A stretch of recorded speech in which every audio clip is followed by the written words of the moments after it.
Radio Eternidad, impactando el presente con un mensaje eterno.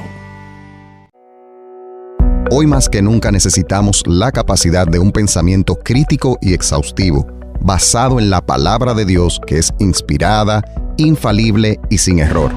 No podemos vivir correctamente sin una cosmovisión correcta.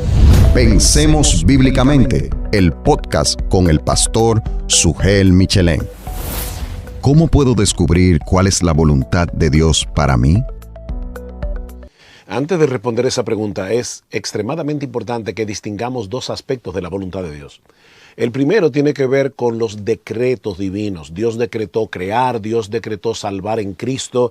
Pablo nos dice en Efesios capítulo 1, versículo 11, que Dios hace todas las cosas según el designio o según el decreto, según la decisión de su propia voluntad. Él es el soberano del universo.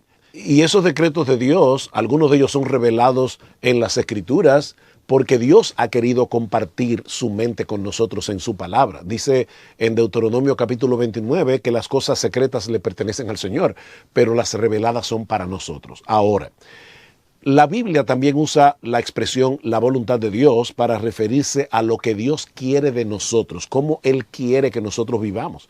Por ejemplo, en Romanos capítulo 12, versículo 2, Pablo nos exhorta a no conformarnos a este siglo, a este mundo, no dejar que el mundo nos moldee a su antojo, sino que debemos ser transformados por medio de la renovación de nuestro entendimiento. Y ahora escuchen, para que comprobéis cuál sea la buena voluntad de Dios, agradable y perfecta. Pablo no está hablando aquí de los decretos divinos. Él está hablando de cómo Dios quiere que nosotros vivamos. Y noten que esta voluntad de Dios es buena, esta voluntad de Dios es agradable y es perfecta. Ahora, volviendo a la pregunta, ¿cómo yo puedo saber cuál es la voluntad de Dios para mí? Bueno, a través de su palabra. Hay un montón de cosas que la Biblia dice que son la voluntad de Dios para mí. La Biblia dice que es la voluntad de Dios que yo me convierta y que yo crea en Jesucristo. Dice que el que hace la voluntad de Dios permanece para siempre. Primera de Juan capítulo 2. Ahora, ¿quiénes son los que permanecen para siempre? Aquellos que se arrepienten de sus pecados y creen en el Señor. En la primera carta de Pablo a los tesalonicenses dice que la voluntad de Dios es nuestra santificación. De manera que Dios nos ha revelado en su palabra, en general, qué es lo que Él quiere de nosotros. Ahora, yo sé que muchos creyentes quieren saber con quién se deben casar, qué carrera deben estudiar, dónde se deben mudar. Y lo cierto es que nosotros no tenemos la respuesta en la Biblia de forma directa. Pero la Biblia sí nos da mandamientos, nos da principios generales, nos pone ejemplos que nos ayudan a tener un marco de referencia en el cual nosotros podemos vivir tomando decisiones que agraden al Señor.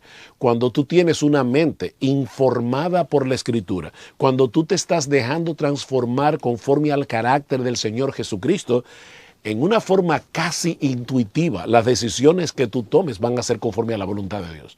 Una persona que quiera estudiar una carrera va a tomar en cuenta las capacidades que el Señor le ha dado, sus circunstancias de vida, una serie de elementos, y nosotros tenemos que pensar, tenemos que usar la mente para tomar buenas decisiones, pero siempre conforme a los principios generales que Dios nos ha dado en su palabra. Así que mi exhortación a ti es la siguiente: conoce a Dios.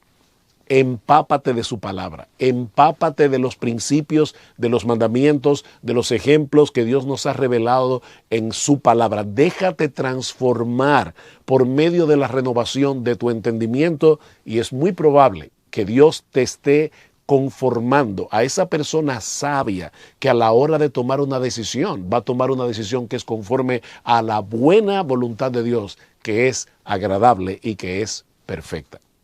Pensemos bíblicamente, el podcast con el pastor Sugel Michelén. Radio Eternidad, impactando el presente con un mensaje eterno.